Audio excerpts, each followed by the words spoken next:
Bienvenue au paradis de l'expertise sur We Do Biz avec Evelyne Platnik-Cohen, fondatrice et dirigeante de Booster Academy. Nous allons parler ensemble des malins.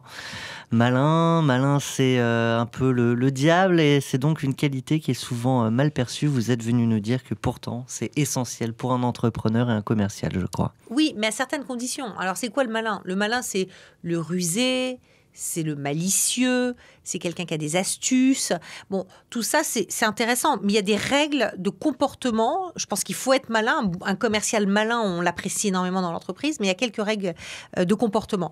Déjà, je crois que c'est important, contrairement à ce qu'on dit, qu'on vous voit arriver. C'est-à-dire que la personne qu'on ne voit pas arriver et le client qui a l'impression d'être surpris ou piégé, il le prendra très très mal. C'est un mauvais malin. Accompli, oui. Hein, donc ça veut dire que là faire attention, il ne faut pas prendre les gens à leur propre piège.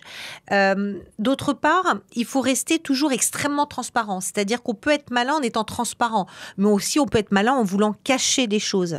Et là, donc, il faut faire attention. Il y a plusieurs façons d'être très malin. Donc restons extrêmement transparents, extrêmement sincères. Disons les choses, et c'est plutôt malin d'être comme ça, et plutôt rare. Donc c'est une forme intéressante dans ce comportement. Et puis, quand on vous voit arriver, quand vous commencez à devenir malin, quand des gens vous voient ruser, regardez la personne qui est en face de vous dans les yeux.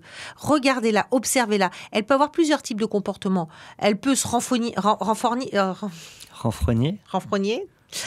Elle peut également, éventuellement, vous regardez avec un petit air malicieux parce qu'elle vous voit arriver. On se reconnaît entre malins. Oh, exactement. Et là vous en riez, vous plaisantez ensemble. Donc, c'est moins dérangeant.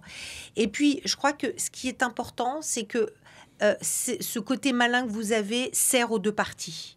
C'est-à-dire que dites-vous que vous allez y gagner, mais si en face de vous, votre interlocuteur, votre client, votre fournisseur n'y gagne pas, c'est là où il vous en voudra. Donc, il faut vraiment que cette qualité-là serve les deux parties. Pour du gagnant-gagnant. Exactement. Du gagnant-gagnant, c'est ce qu'on vit chaque semaine avec vous, Evelyne Platnik-Cohen, et je le dis évidemment sans aucune idée malicieuse. À très bientôt.